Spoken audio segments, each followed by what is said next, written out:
Bodyguard driver সব করে নিল আপনার। 13 তারিখ ঘিরে ভাঙ্গা উপজেলার বেশ কয়েকটি জায়গায় সড়ক অবরোধের ঘটনা ঘটেছিল। তো শান্তিপূর্ণভাবে সেই সড়ক অবরোধ প্রত্যাহার তারা করে নিয়েছে, যান চলাচল স্বাভাবিক আছে।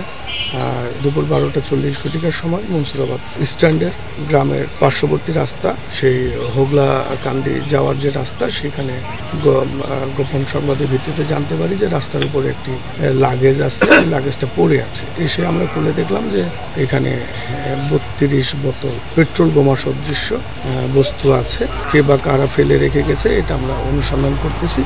পরবর্তী এই বিষয়ে আইনগত ব্যবস্থা গ্রহণ করি। আমরা সকাল থেকে মুভমেন্টের উপরে আছি যে কোথাও কোনো বিশৃঙ্খলা যেন না হয়, সেই দিকে আমরা আমাদের থানা পুলিশ, জেলা পুলিশ, পাশাপাশি আমাদের গোয়েন্দা সংস্থা সবাই আমরা কাজ করতেছি।